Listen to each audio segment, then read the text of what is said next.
Dennis Prager is a best-selling author. He's a nationally syndicated talk show radio host and has been for the past 35 years. He appears regularly on Fox News and CNN. Mr. Prager writes a nationally syndicated weekly column, and it is present in major international publications like the Wall Street Journal and the National Review. Mr. Prager co-founded Prager University in 2011, which is a nonprofit, and they create short 5-minute videos, I'm sure a lot of you have seen them, featuring well-known presenters about a variety of topics. So without further ado, let's introduce Mr. Prager.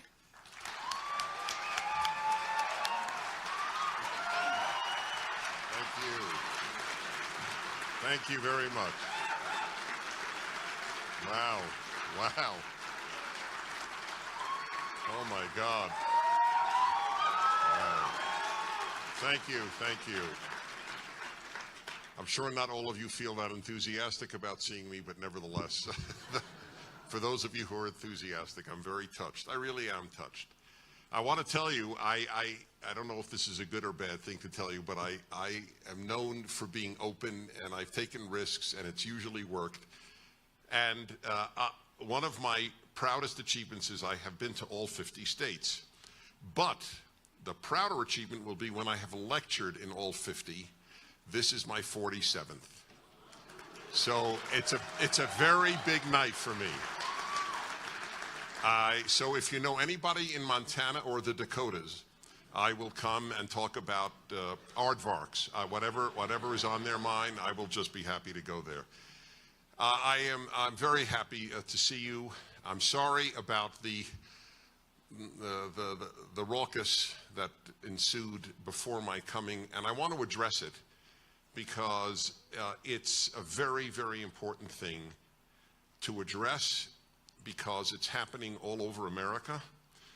It's a crisis in America, in fact. The crisis is the creating of lies about decent people. And it needs to be acknowledged for what it is, lies about decent people. I don't care if people differ with me. That's why I always invite people who differ with me onto my radio show. And I never yell at them, and I never humiliate them, and I never attack them. I have no problem in differing with people. It's a wonderful thing to have differences of opinion. If everybody thinks the same, there's something awry. But there's a very big difference between differing and throwing the worst possible labels onto a human being who doesn't deserve it. If I am all of the things that were said by some of your fellow students, then we have a real problem, because I'm not. And then when the real Nazis and anti-Semites and racists and misogynists and white supremacists show up, there will be no vocabulary left. What these people are doing, aside from smearing decent people, which is in itself a terrible thing, what they're doing is they are completely undermining the fight against real racism, real white supremacy, real misogyny, real xenophobia, and real racism. That's the irony. They are the worst possible source of weakening of the battle against real evil by cheapening these things.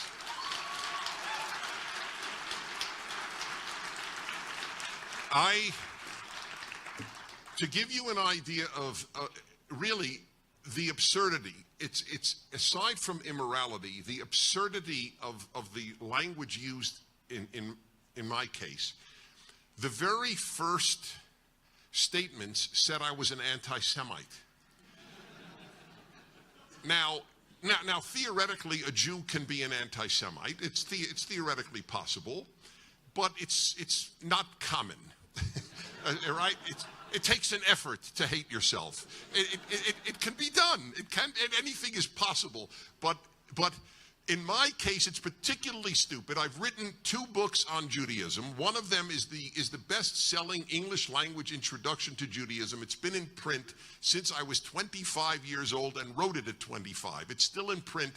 Simon & Schuster, you can get it on Amazon. I wrote another book which is 3 times reprinted by Simon & Schuster on anti-Semitism. I was sent to the Soviet Union before you were born, when there was a Soviet Union, to work to bring Jews out of the Soviet Union at some risk to myself. But knowing Russian and Hebrew, I was a good choice to do that work. I have devoted my life to Judaism and to helping Jews, and I was called an anti-Semite. Then, even to them, it looked a little bizarre. And so they dropped it. But why did they do it? That's what matters. Because they had as much evidence that I was an anti-Semite as they do that I condone and advocate. Oh, excuse me, not just condone, advocate rape. Advocate rape. My wife, who is with me, and I'll introduce her. Sue, would you stand up?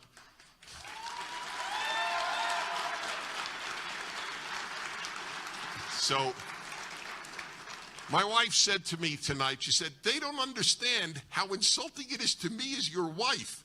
I married a man who advocates rape. It's as bizarre as the anti-Semite charge. Advocate or condone rape. Rape is despicable. It's a non-issue. I don't know anybody. First of all, to be honest, I don't know anybody who condones rape. I have to admit, in all of my years on earth, I never met anybody who had a banner, "We like rape." No, I take it back. ISIS, but I don't know anybody in ISIS. I have to admit, they don't tend to listen to my radio show. They don't watch Prager videos, to the best of my knowledge. Now, here's the thing, though. On what grounds? This was what fascinated me, because I had one of the protesters on my show for an hour, a whole hour. And so I said, on what grounds do you make the charge, and you and the woman who has been organizing a lot of this, that I advocate rape? And it turns out that it is from a piece that I wrote in my syndicated column of many decades. So I don't only write on politics. I don't only broadcast on politics. I care about just about everything in life. I've done a male-female hour on my radio show for about 15 years, every single Wednesday, an hour on men and women getting along better with each other, and it's a very honest hour. And I want to tell you, one of the proudest things of my life is the number of people who've told me that that hour has saved their marriage. That is as wonderful a thing that I have ever been told in my life. A woman from Brazil once called and said, I listened to your show on the internet and you saved my marriage. That's all I want to do with that hour, but you have to tell the truth to tell people. So one of the things I wrote a 2-part piece about 15 years ago, 10 years ago, whatever it was, and it's titled, When a Woman is Not in the Mood. And everyone in this room knows in the mood to do what? No one is saying to do what? To have Chinese food? Okay. And it is about not just a woman, it is about a wife. And it is not just about a wife, it is about a wife, and I make this clear in the piece, who is married to a good man. I emphasize it over and over. She loves her husband loves her. And so, is that the crowd? Or is it? I'm just curious. No, it doesn't matter. It's not important. So the issue was, you love your husband loves you, and the question is, should you be always governed by your mood? If you're not in the mood to have sex, should you on occasion, just because you love him and he loves you, still have sex? And I said, don't always let your mood dictate your behavior, which, by the way, is not the origin of my theory about not letting moods dictate your behavior. The origin comes from all of my work on happiness, because the longest ongoing show of mine is the Happiness Hour. I started it in 1999. Even the week of 9/11, I broadcast my Happiness Hour. It is a discussion about happiness. I've written a book on it.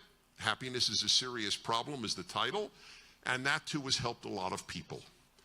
My theory is, don't be governed by your mood in anything. Anything. Behavior should not be dependent on mood. And I want to explain to you where I learned this. I know exactly the day I learned it. I was in 4th grade. I went to a type of school that some of you will have heard of, many of you will not, called a yeshiva.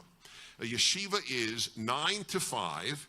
Half the day is in Hebrew, Jewish religious studies. Half the day in English, secular studies. It's an intense day. I failed all day, but I was there all day and still learned a lot. 4th grade, the rabbi announces, this is an Orthodox Jewish school, and the rabbi in the class announces, okay, boys, because only boys are required to pray 3 times a day. I did have female envy for a good part of my life, just on that basis. In any event, he said, okay, boys, it is now time to daven mincha, which is the Hebrew Jewish way, Yiddish Jewish way of saying to pray the afternoon prayers. I walked over to him. I always had chutzpah, I always had nerve, but I never had disrespect. So I respectfully said, Rabbi Fostag, I just want you to know I'm not in the mood to daven mincha. I'm not in the mood to pray the afternoon prayers. The man was from Eastern Europe. He spoke perfect English, but he had clearly, even I realized in 4th grade, never heard the words mood and prayer in the same sentence. He stroked his beard, looked up, and then said, Dennis Prager is not in the mood for afternoon prayers. So what? The man changed my life permanently. I'm not kidding. It was one of the most important learning experiences of my life. He taught me that how I felt didn't matter. You have obligations in life that have nothing to do with how you feel. And this has been the essence of my approach to happiness. My view on happiness in this regard is very simple. If you're in a bad mood, you have no right to impose it on other people, to inflict it on others. Just like you don't impose bad breath or bad body odor on others, you should wash away your mood like you wash away your breath or your body odor. We don't shower every day for hygienic reasons. You'd be perfectly fine showering once a week. You shower every day to keep your friends. Okay, that's the major reason, and I the same. And so with mood, you can't inflict your bad moods on others. You should act cheerful. I don't mean manic, just cheerful, even if you're in a bad mood. So this has been my approach to all of life, and I applied it to the sexual arena in a marriage. Don't let mood be the only thing that determines whether or not you have relations. Now, obviously, on many occasions, it won't be practical or whatever it will be. But how on God's earth is that defending or even advocating rape? The whole point was addressed to the woman. You have to consent despite your mood. If you don't consent, it's a non-issue. It's on those grounds that I was declared to be an advocate of rape. Do you understand? It's actually the charges made, and I'm not saying this because I need to defend me. I don't need to defend me. I need to prosecute them. We need moral clarity. What they are doing is morally disgusting. That is what must be clear.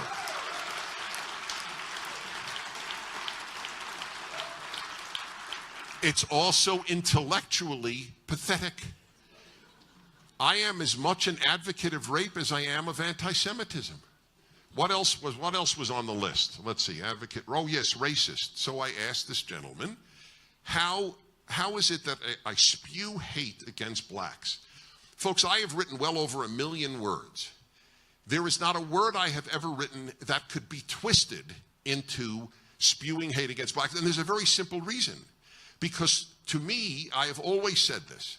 Not only do I loathe racism, after all, if there has been a group that has been a greater victim of racism than the Jews in the 20th century, I don't know what group that is. 2 out of every 3 European Jews was exterminated, including babies, for being Jewish and not being Aryan. So the thought that I would entertain that there is something nice or noble or defensible about racism is an absurdity. But there's another reason. I've always said it's just stupid. The idea that race matters is stupid. Aside from evil, it's stupid. It matters as much as shoe size. Skin color is as important as shoe size.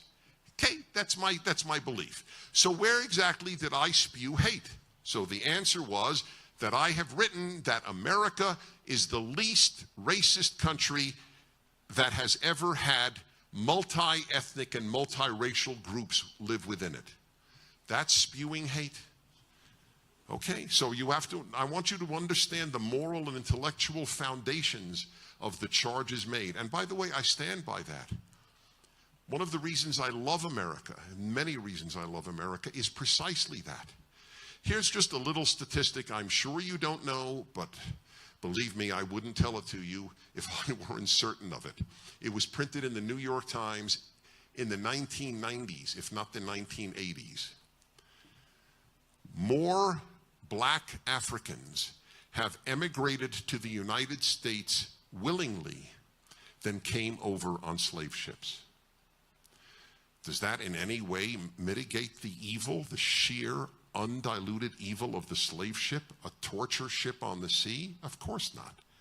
But it's still something to be aware of. Clearly, a lot of blacks came to America thinking it was a good place to go to. They're not stupid. They're not moving to a racist place. They're moving to a place of opportunity. I asked a guy who was a black guy who was doing my shoes at JFK about a year or 2 ago. I told this on the radio. I said, "Where are you from?" And I think it was West Africa, somewhere in West Africa. And I've been all over West Africa, so we discussed where he was from. And then I said, "I'm just curious, do you think America's a racist country?" It was very interesting. He didn't know what to say, and I understood why he didn't know what to say. He didn't know what to say. He gave me an answer, but he gave it sheepishly. He said, "Well, no." He was like apologizing for not holding that America's racist, because he was going against what he felt is the dominant belief in America, that America is a racist country. But it isn't any more than it's an anti-Semitic country. There are anti-Semites in America. Folks, I'm in my late 60s. I have lived in America all my life except 1 year in England. I never met an anti-Semite. How is that possible? Do they avoid me? I'm 6'4". I'm tough to miss. And I'm a public Jew. Where are they? I know they exist. I'm not an idiot. Of course there are anti-Semites in America. But I have to say that for this Jews' experience, this has been, and I know this as a fact as one who taught Jewish history at Brooklyn College, this has been the greatest place for Jews to live in Jewish history. The United States of America. It's been a blessing to Jews. My father, this is an interesting thing, my father wrote his senior class thesis at City College of New York in the it would have been the 40s. Or the 30s. No, it would have been, he was born in 1918, so late 30s. He wrote his senior class thesis on anti-Semitism in America, which existed. Absolutely. There were firms that wouldn't hire, he was an accountant, there were firms that wouldn't hire him because he was Jewish. But my father raised my brother and me to believe we were the luckiest Jews in Jewish history to live in America. The man who wrote his senior class thesis on anti-Semitism in America. I compare him to a black columnist at the New York Times named Charles Blow, who believes America literally is hell. He describes America today as hell frequently. hell, which shows you how he doesn't know what hell is like. It shows you how good his life is. If being a New York Times columnist is hell, well, what's heaven?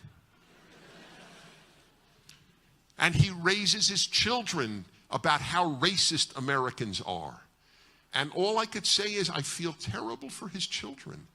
I contrast them to my father's children, my brother and myself, raised to so appreciate this country, even though he really was in a place that did have anti-Semites. But he knew what a blessing this country was. Next one. This was in caps to make sure you read it carefully. He literally justified genocide of millions of innocent people because he thinks white people are superior. Listen for yourselves. So I listened for myself, and I heard me for 5 minutes on my radio show, and I was still wondering, where did I justify genocide of millions or white supremacy?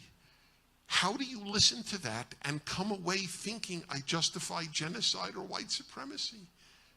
It's painful that these things even have a life of their own in any way. Okay, so I wanted to answer some of the truly vile and stupid charges that were made. The left has trivialized anti-Semitism, racism, rape, genocide, xenophobia, etc. The rape issue has been truly done to this notion that 1 in 5 women are sexually assaulted or raped at college. I have asked a simple question. What father or mother would send their daughter to a place where she had a 1 in 5 chance of being raped or sexually assaulted? The people who make the charges don't even believe their own lies. That's the proof. There isn't a single leftist who doesn't send their daughter to college. They don't believe their own lies. That's what's so amazing. It's a sick world. It is a sick world. And let me make something very clear. Left is not the same as liberal. I respect liberals. I don't respect leftists. Liberals, when I grew up, liberals had, I'll give you one example, the race issue. The liberal value was integration and race doesn't matter. That's what conservatives now believe. Leftists believe race matters and in segregation. Harvard has separate graduations for black graduate students. Dartmouth has black dorms. Liberals opposed black dorms. That's racist. A black dorm is a racist institution by definition. That's leftist. The left view on race is the most race-honoring belief since the Nazis. I'm not calling the left Nazis. I'm very specific. The left's view on race is the most race-honoring view since the Nazis honored race. That's the moral upside-down world in which we live. So the topic was socialism makes you selfish. I didn't forget the title. According to all sorts of opinion polls, your generation, half of you believe in socialism and not capitalism. So let me respond to a few things, the moral and the economic. I'll just begin with the economic. The only thing that has ever raised large numbers of people from abject poverty is capitalism. Nothing else in the history of humanity has raised large numbers of people from abject poverty. You would think that would matter to people who care about people living in abject poverty, but they don't. That's the interesting thing. People on the left care about equality, not prosperity. It's a different moral world. Just understand that. They live in a different moral world, and clarity is our best friend. They don't care about lifting large numbers of people from abject poverty. They care about the inequality in the Western world. But inequality only bothers people who are bothered by inequality. That's a tautology, obviously. In other words, only if you resent the fact that some people make more than others do you resent inequality. Inequality doesn't bother me. I always tell the story. I grew up in Brooklyn, New York, in the middle of the middle class. And I know, by the way, there was a way when I was a kid to measure what class you were in by what GM car you drove. There were 5 models, and you was totally based on economic class. Cadillac, Buick, Oldsmobile, Pontiac, Chevrolet. We were Oldsmobile, straight across the board. The thought of owning a Buick was so beyond anything we could imagine, but amazingly, the guy next door to us drove a Cadillac. And I remember and he got a new one every year. He was so much richer than my parents. And I swear to you, on all that is holy to me, it never occurred to me to resent the fact that he was so much richer.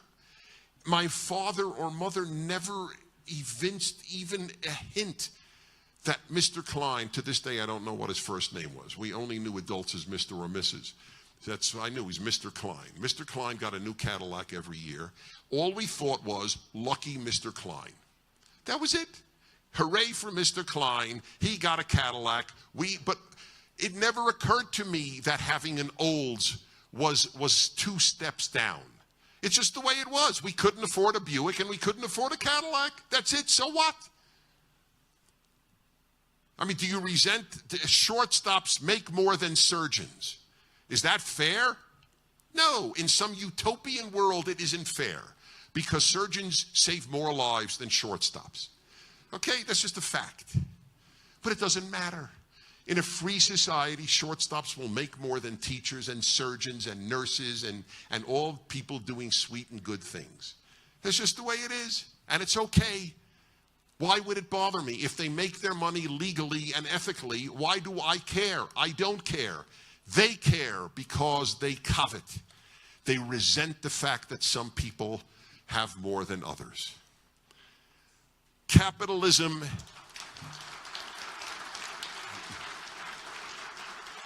Capitalism, not socialism, has taken people out of poverty. Capitalism also has a lot of inequality because all liberty will have inequality.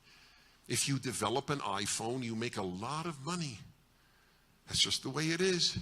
And everybody likes using some sort of smartphone. That's good. It's good for everybody. Why does it hurt me if some guy has billions of dollars?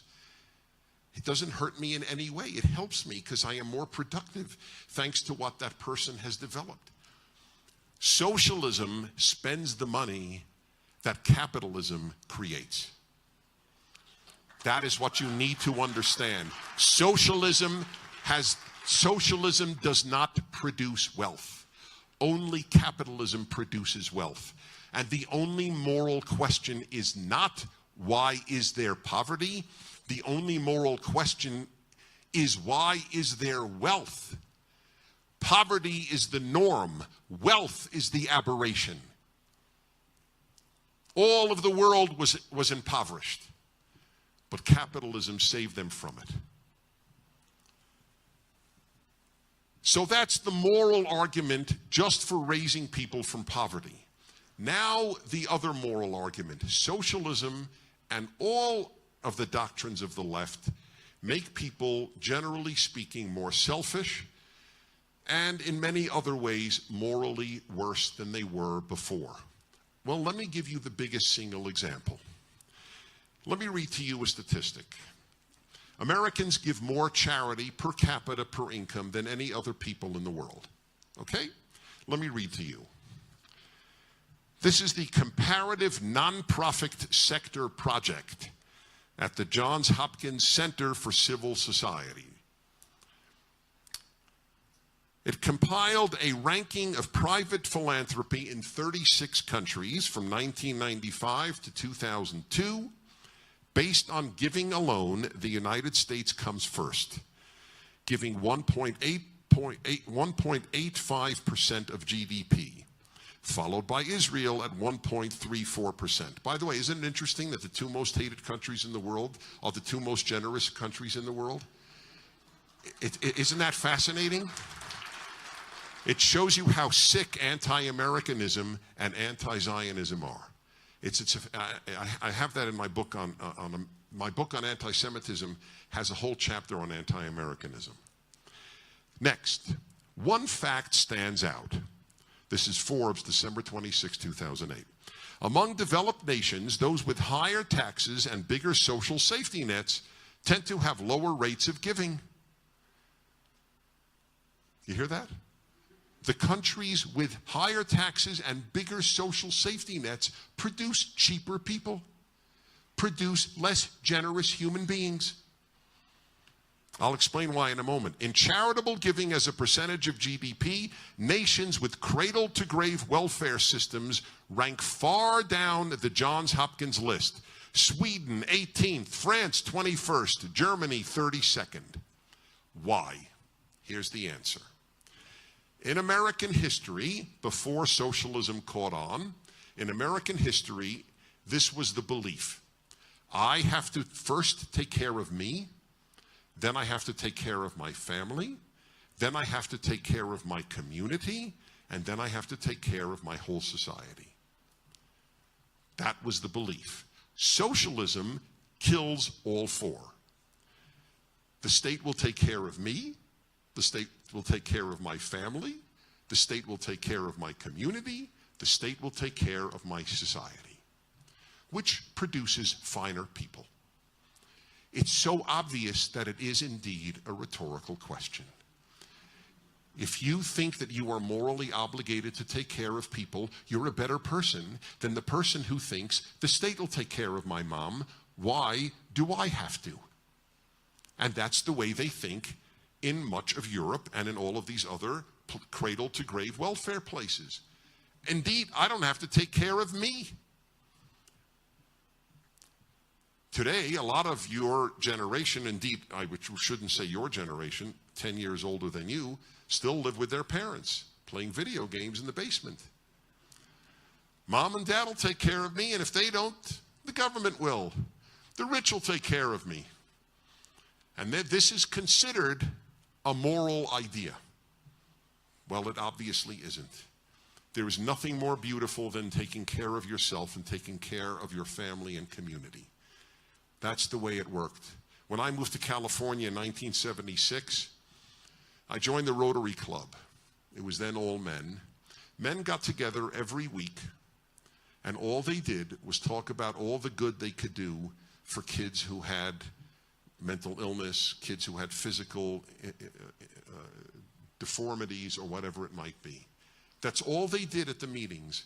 Gee, what project will we engage in now to raise funds for people who need our help? That's what the Rotary Club and the Lions Club and all these other service clubs did.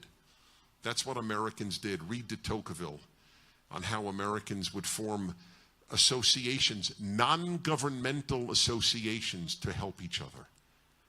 But as government gets bigger, this is my phrase, it's on a bumper sticker, you could get it from Prager. The bigger the government, the smaller the citizen. That's what happens. As government gets bigger, we get smaller in every possible way.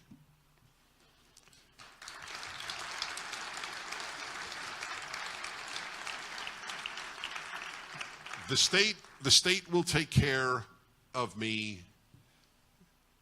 That's the biggest and most obvious reason socialism produces more selfish people. But I want to give you a few other insights into what the left-wing mentality does to make people worse. Number one was the state will take care of all of these people, right? That was number one. Next, I have a theory in my book on happiness. The greatest trait is gratitude. Gratitude is the mother of goodness and happiness. You can't be a happy person if you're not grateful, and you cannot be a good person if you're not grateful. All ingrates are mean. All ingrates are unhappy. All It's one of the rare absolutes that you can argue for the human race. Okay, so what produces ingratitude? Answer, the left. Who are the least grateful people to be living in the United States of America? People who think that America is sexist, intolerant, xenophobic, homophobic, Islamophobic, racist, and bigoted. They're clearly not grateful for living in the United States. They think they live in a cesspool. People living in a cesspool are not grateful. President Obama, 5 days before he was elected president in 2008, said, "We are 5 days away from fundamentally transforming the United States of America." This is one of the great differences between liberals and conservatives on the one hand and leftists on the other. Liberals never wanted to fundamentally transform America. Like conservatives, they want to improve the United States of America. You can't love or be grateful toward that which you wish to fundamentally transform.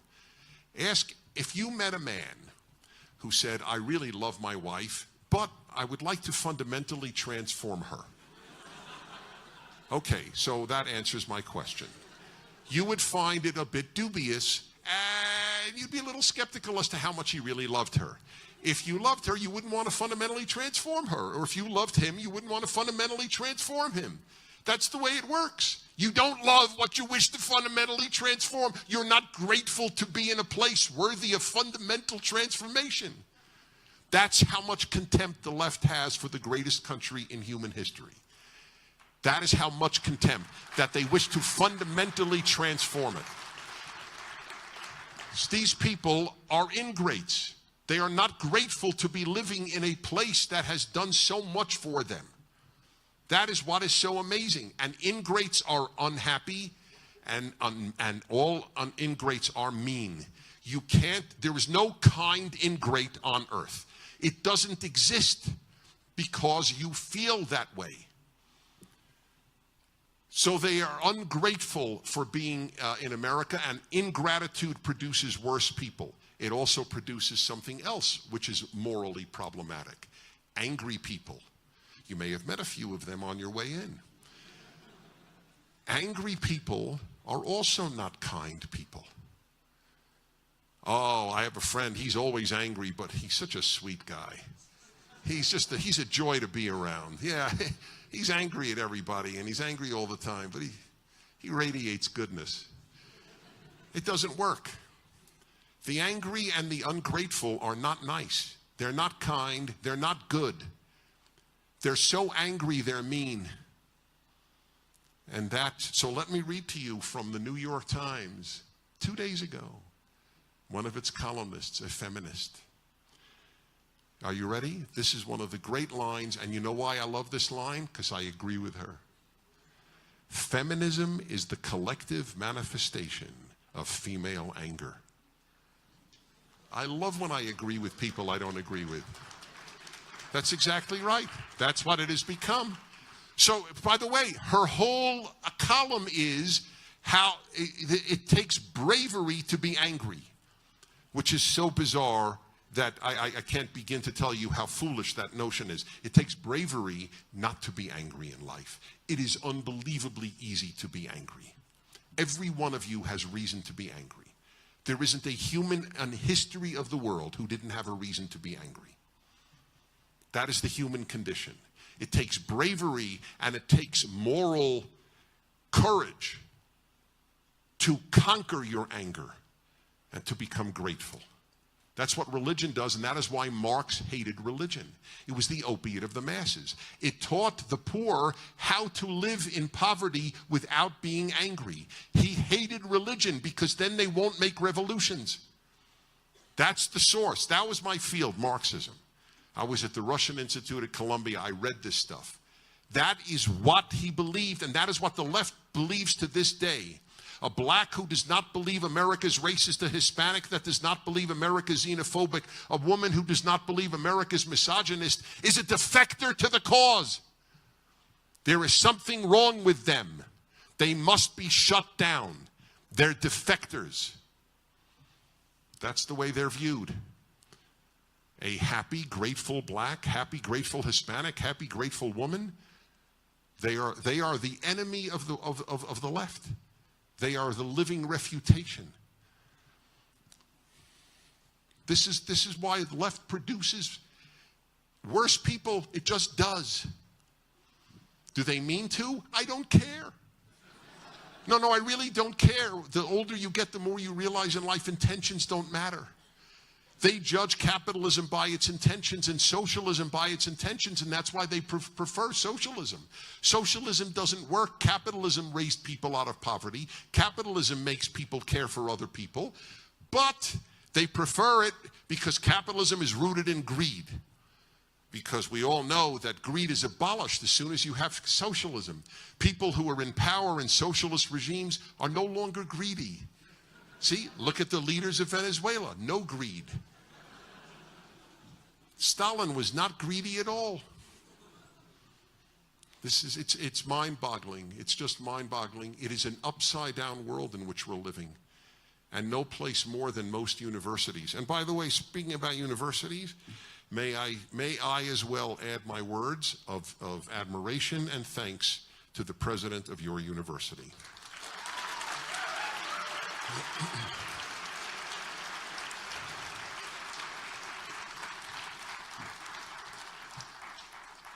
Let me end by giving you one very important moral thought, because all of my thinking in life, all of it is morally based. What advances good and what defeats evil? I am a religious Jew. I am writing a 500,000-word commentary on the Bible. Volume 1 is coming out in April on the book of Exodus. And it's called the Rational Bible because I believe reason alone can bring us to God. And I want to make a good case for the Bible for people of every background. And you know what my favorite line from the Bible is? Those of you who love God must hate evil. It's not a well-known verse. It's in the Psalms. You can't love God if you don't hate evil. That's very important.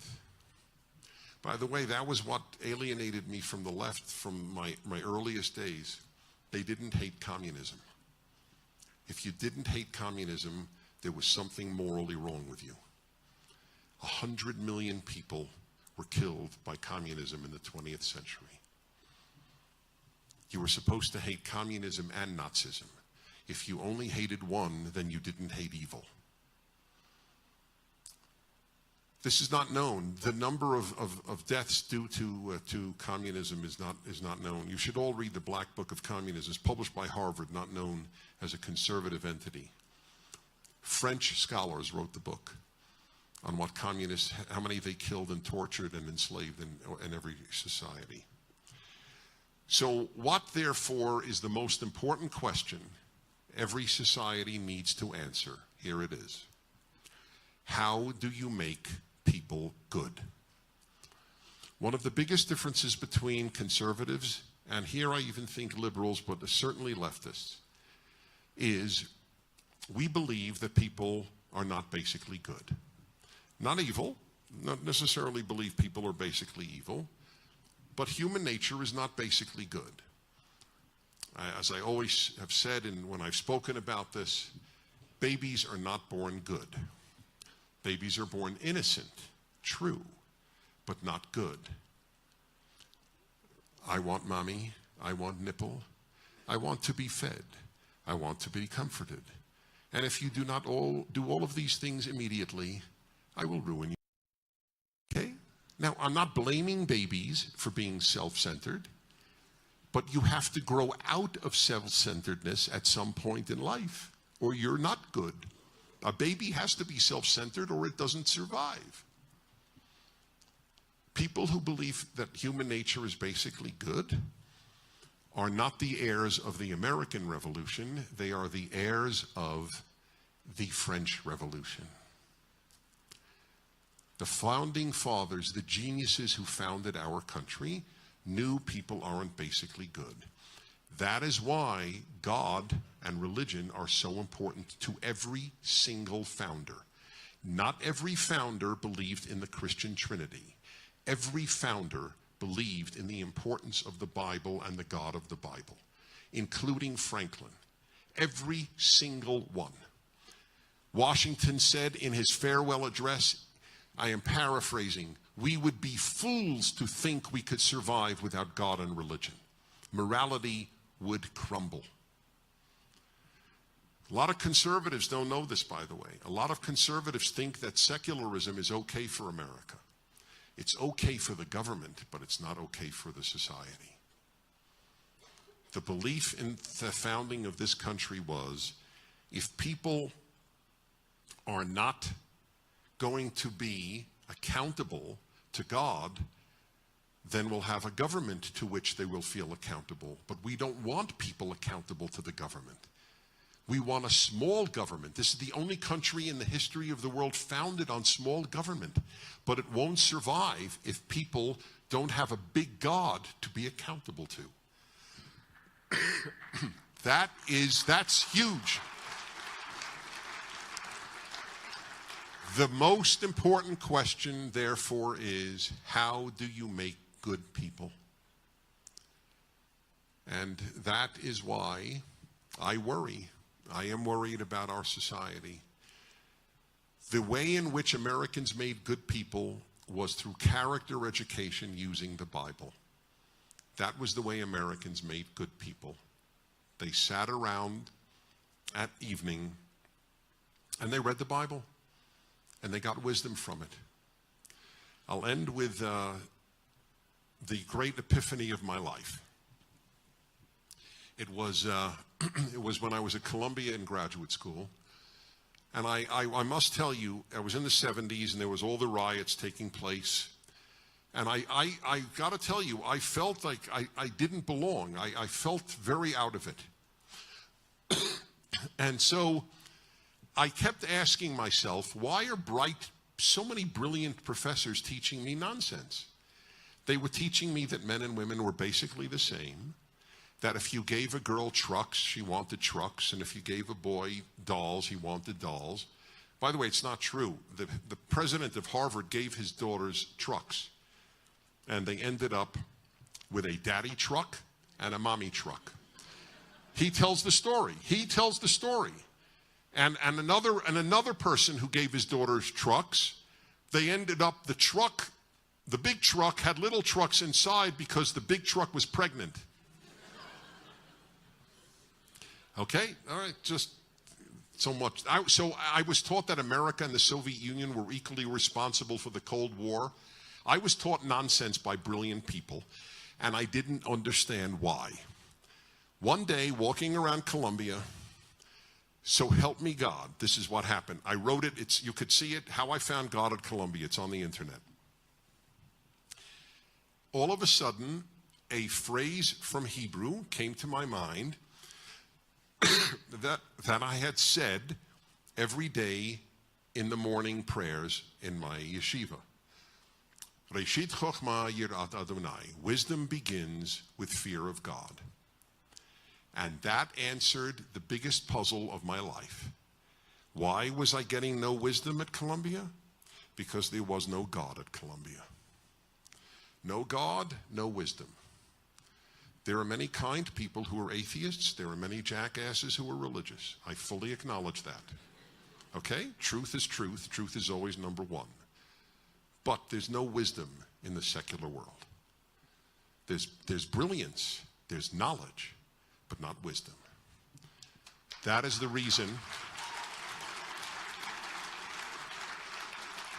That is the reason for the lack of wisdom conveyed in so many of our universities today. So, this is a longer talk than you may have been prepared for. These are the big themes of life today. They, meaning the left, not liberals, the left wants to undo the American Revolution. The American Revolution is founded on the American Trinity.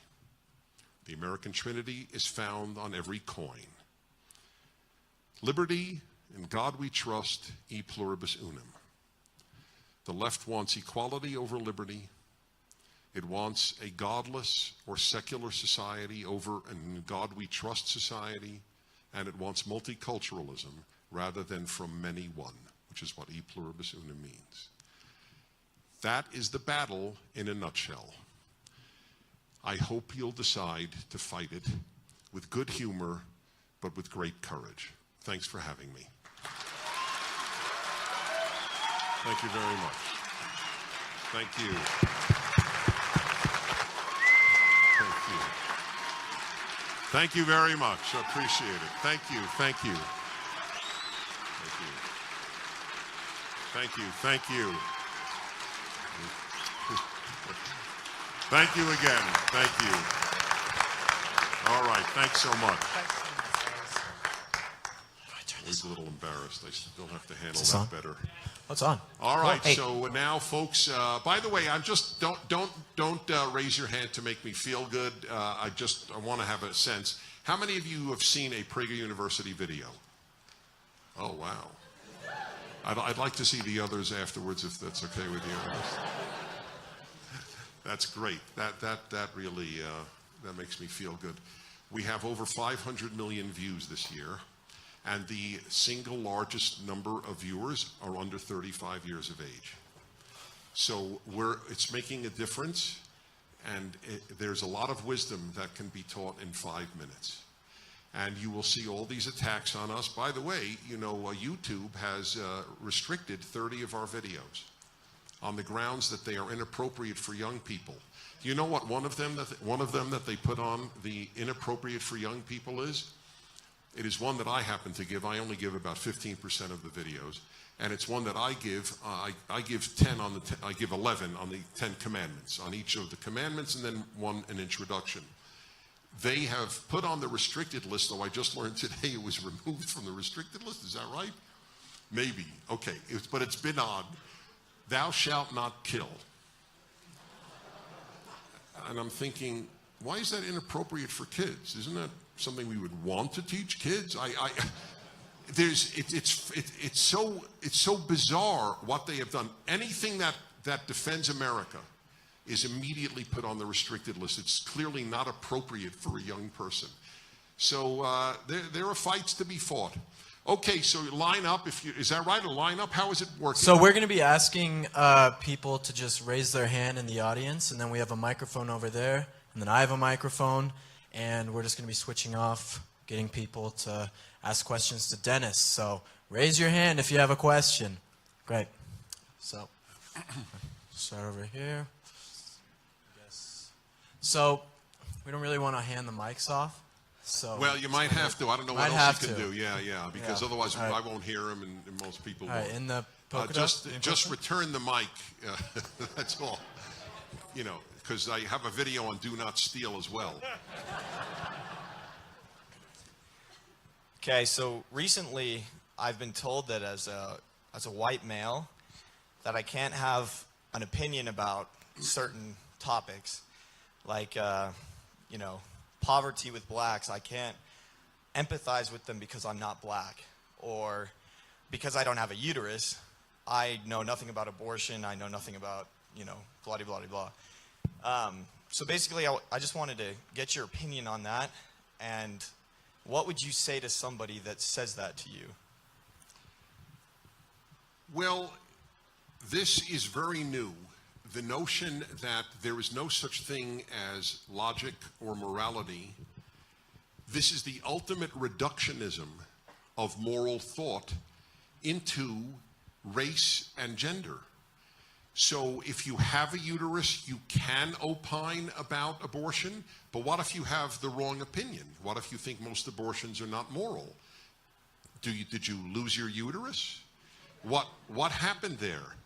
They don't believe what they're saying, because the uterus owner, and by the way, what would they do with the non-uterus owner who identifies as a woman? They are truly transphobe.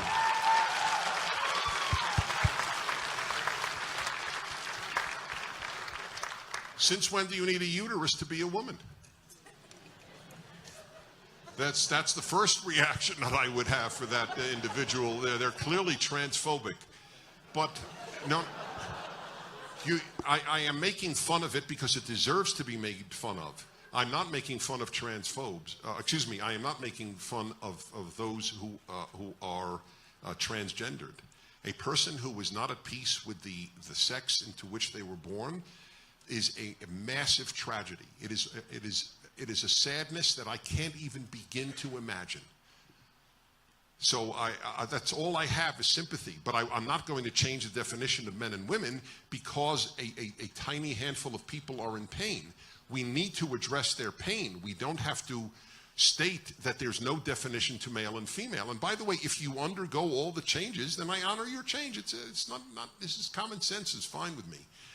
But this notion that you can't opine on what is good for others because of your race. Well, what if you are half black and half white? Can you half opinionate? Do you have half an opinion? It is pure absurdity.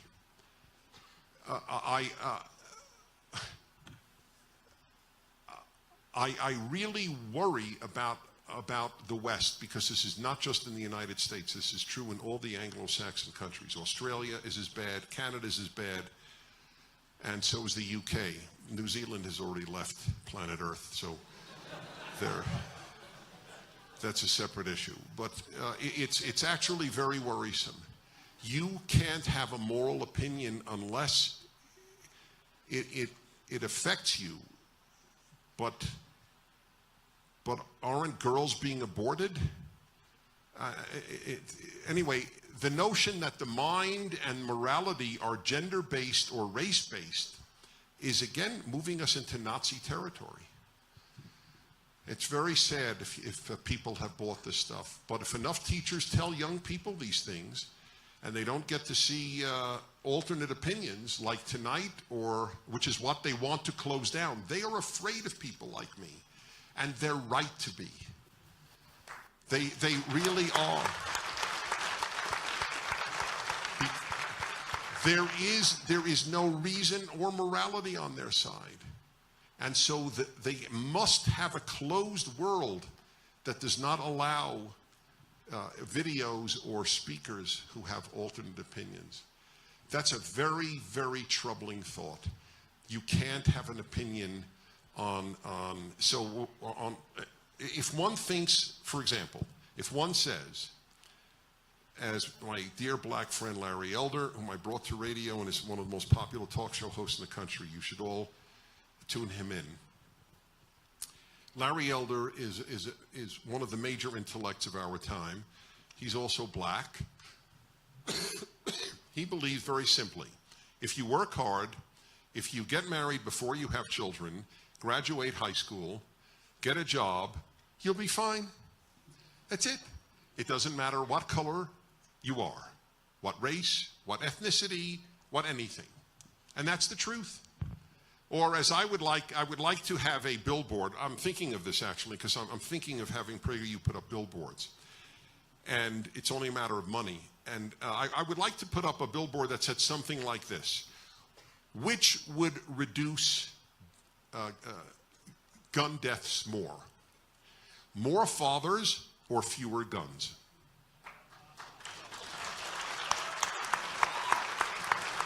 Okay? All right, next please. All right. First of all, thank you, sir, for coming. We all appreciate you. Thank you. Appreciate you. So in today's society, there's this culture of being offended and being a victim, and we give virtue to that. And with identity politics, they get into office based on that. We'll help you out. And in that sense, I feel that conservatives, both in the public sphere and in politics, they failed us.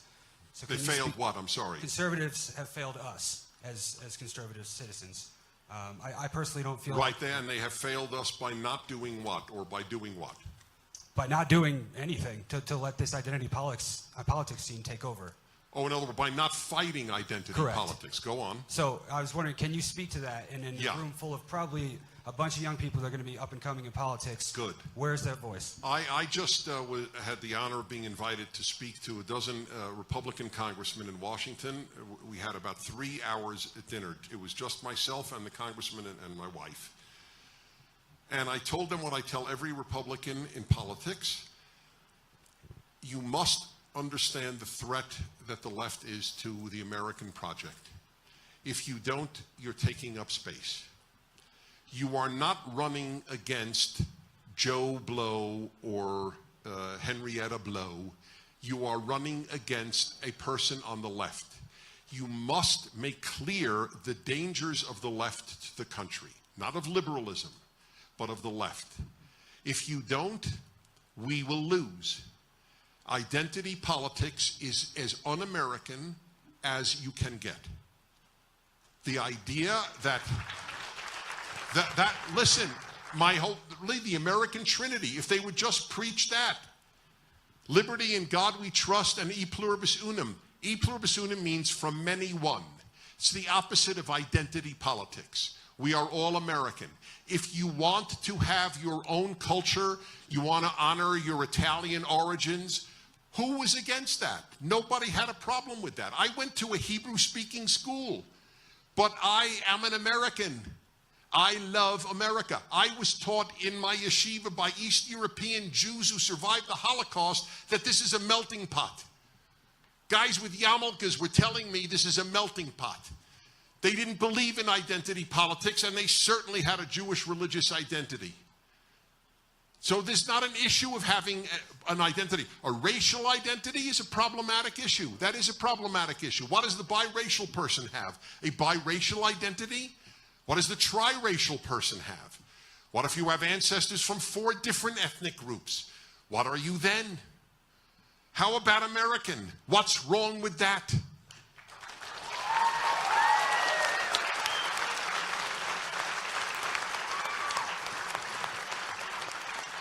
Anyway, I obviously agree with you. Next, please. Is there only one mic to be given around? God, you are a popular man, Will. Yes, sir. Hey, Dennis, huge Hi. fan. Thank you.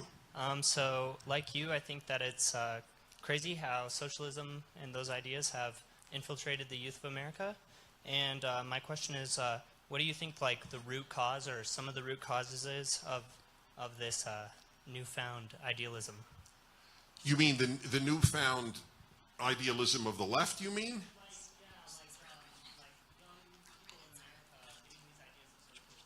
Yeah, well, okay. Why are they believing in things that are so irrational on the one hand and un-American on the other? I spent a lot of time trying to figure the answer to that out. Where did these things come from? And the answer is, I have a theory. I hate to say this because I'm very, very close to a number of individual Germans. So this obviously is not applicable to all Germans. But Germany has been a big problem for the last 150 years. Okay, I don't think that's it's not a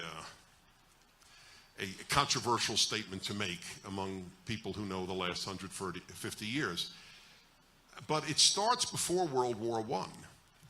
Do you know where Americans went in the late 1800s for PhDs? Because American universities very rarely awarded PhDs. They went to Germany. And the Germans had already been flirting with socialism. And that's where a lot of these ideas were nurtured. It takes a long time to undo the soil at Harvard until 1800 if you didn't know Hebrew. That is how much you had to study the Bible. Did you know that the insignia, look it up when you get home, it's fun. The insignia of Yale University is in Hebrew. It's from the high priest of the Bible. It says Urim V'Tumim. Most people who know Hebrew don't even know what it's about. Is the high priest wore this breastplate, and on it said Urim V'Tumim. That is how immersed they were. The Liberty Bell, is taken from the Hebrew Bible, from the Torah. The only verse on the Liberty Bell.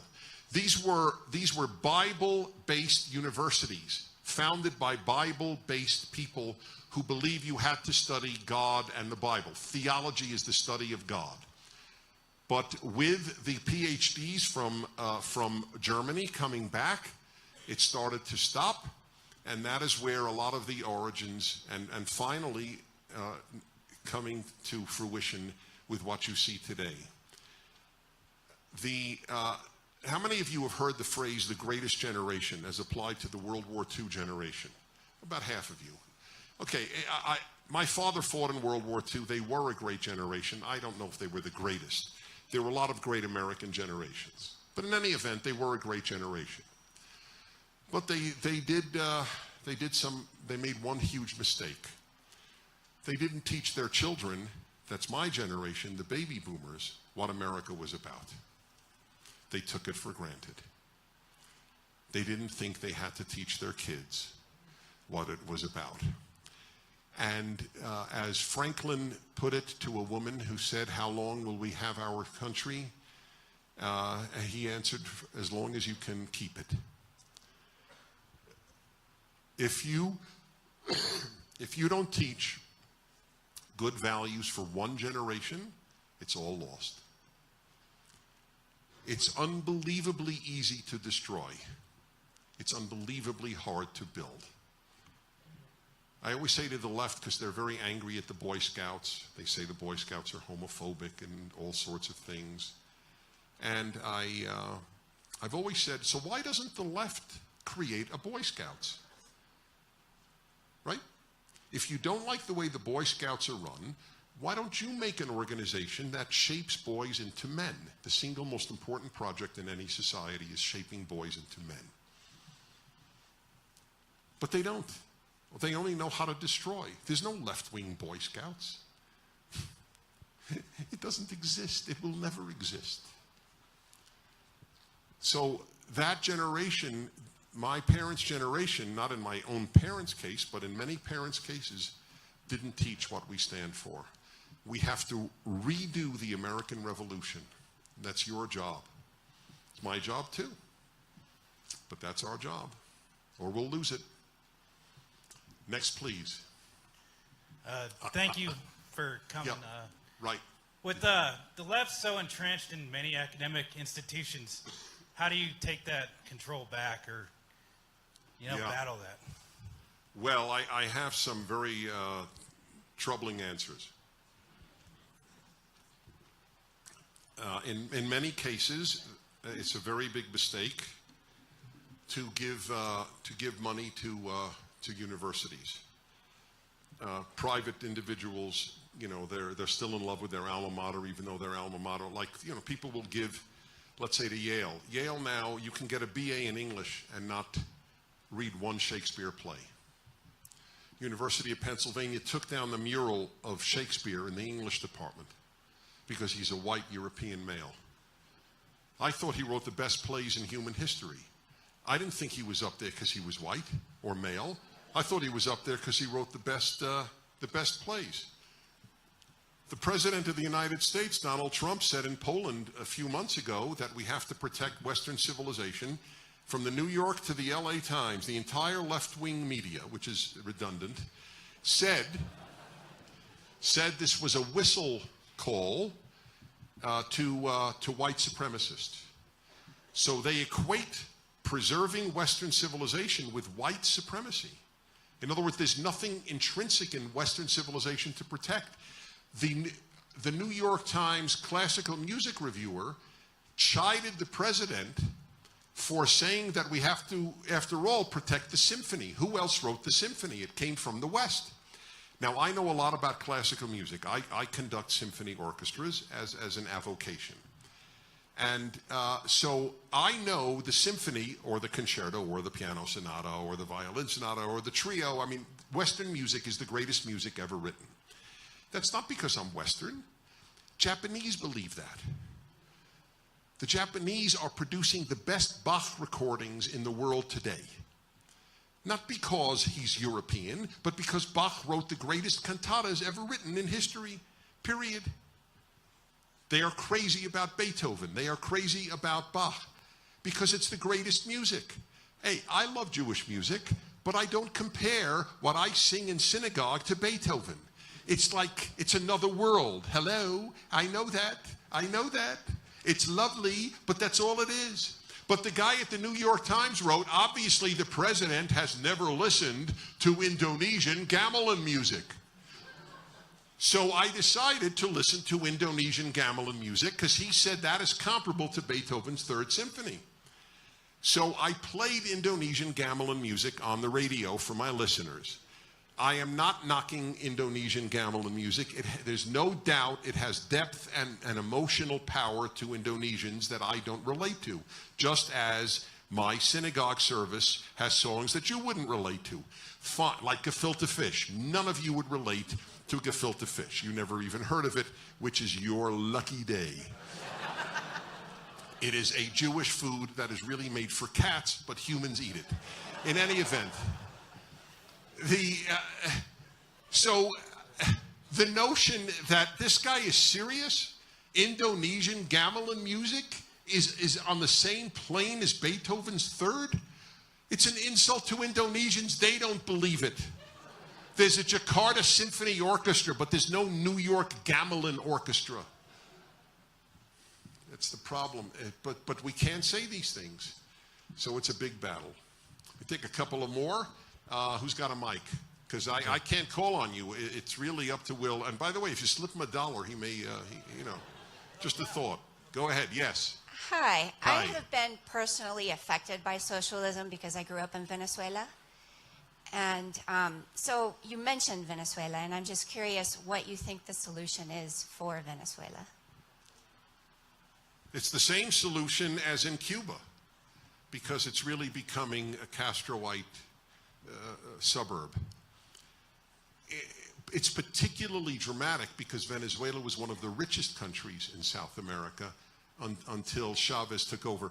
Do you know what is interesting among the many terribly interesting things, both terrible and interesting? All of the Hollywood leftists and all of the politicians on the left who went to celebrate Chavez's victories. Why? Because he used the word equality. Remember, the left doesn't care about whether people are poor. It cares whether there are people who are rich and people are poor. So they have succeeded in getting rid of the rich in Venezuela to a large extent. They're either poor or they've left to America. And now the left is undoubtedly pleased with, they won't admit it, because even they acknowledge it's not a pretty sight when you have to line up for toilet paper and you're a doctor. We have a video on Venezuela given by, have you seen it? Given by Dinesh D'Souza's wife, who is Venezuelan. By the way, that's all of South America in a nutshell. We have a great video given by a Guatemalan. And the theme is, why do you want to make in America what you fled from in Latin America? The Pope is a leftist. And if you think I'm picking on Catholics, let me tell you, most Jews are leftists too. The leftism is the most dynamic religion of the last 100 years, much more dynamic than Judaism, Christianity, or even Islam. But Latin America bought into leftism. We have a lot of Latin American young people who watch our videos. One of them called my show a Venezuelan. And he told me, I felt silly not knowing this. The opposition to Maduro is also a socialist. So what is that guy's argument? Not that socialism is bad, but Maduro is bad, just like Republicans. That Democrat's bad, not the left. My opponent is bad. Your opponent is interchangeable. If every Democrat in Congress were absconded by extraterrestrials, it wouldn't matter. 535 new extraterrestrials would show up. It doesn't matter. So that's it's pitiful. It's just pitiful what's happening there. All right, two more. I always believe the audience should leave before the speaker does. It's an old tradition of mine. But yes. Hi, Dennis. My question is that the way life works as a student is sometimes you're expected to give certain answers or write certain papers or write the things that people want to hear. And that's not exactly my question, but what I was wondering is, how do you get up every day and create like the good and the value and the things you want to bring to the world in this world we're in. Well, if I hear you right, I will, let me rephrase it in the words of a mother who called my show. She said to me, tell me if this is what you're asking. She said, what do I tell my daughter at college? If my daughter writes what she believes, she will get a worse grade than if she writes leftist pablum that the teacher wants and get an A for. Is that what you're basically asking? Okay. Well, you may not like my answer, but I will tell you what I said to her. This is what I said. If your daughter compromises on her values for a grade in college, when will she stop compromising on her values later in life?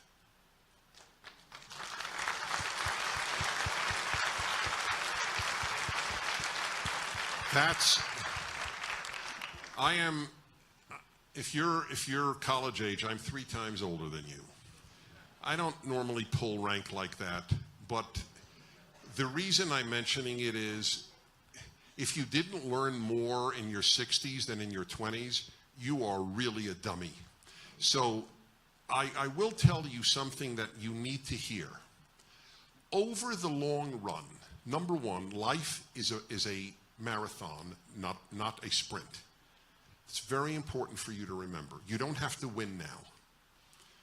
You have to be able to look back at a life well lived much later on. It's very, very important.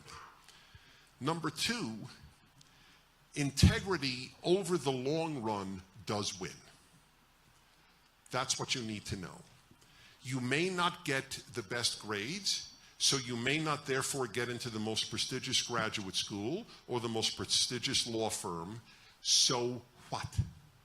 Over the long term, integrity wins. I'm not speaking from a moral standpoint, from a selfish standpoint.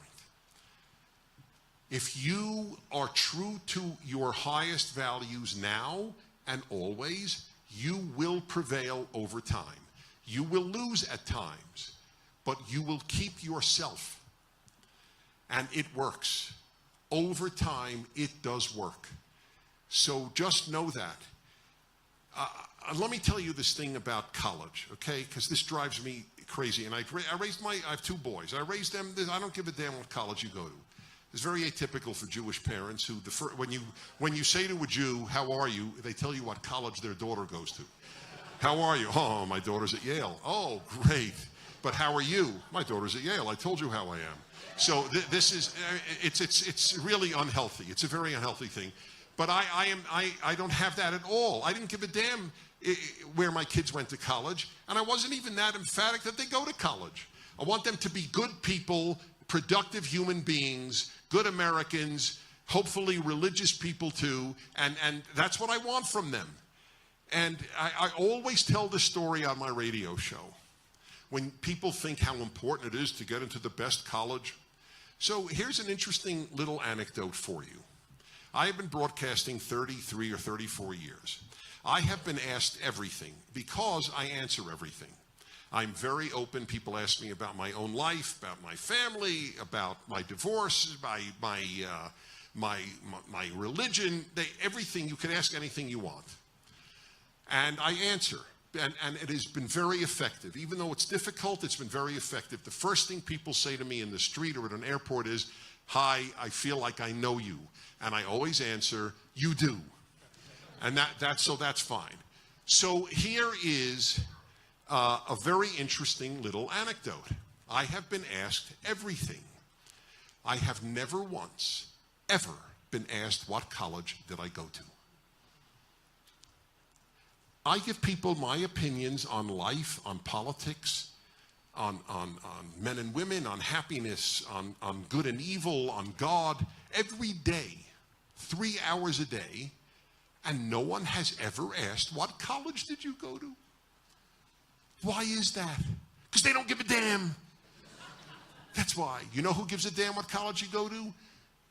In high school, the teachers do, many parents do, but in life, no one will. It won't matter. And I am a living example of it. So just know that. Your character is numero uno.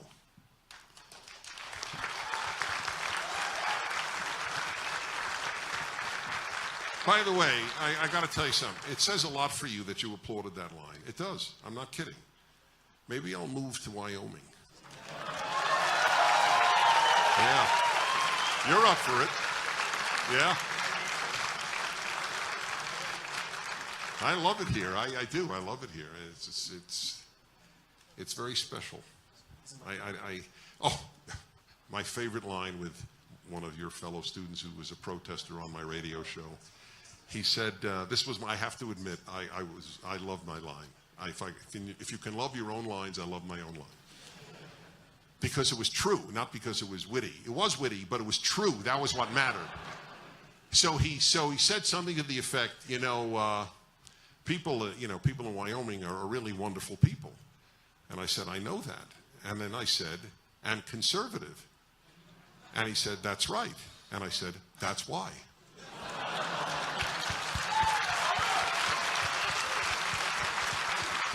That's right. So listen, you've been great. I've had a ball. It worked out beautifully, and I'm just thrilled about that.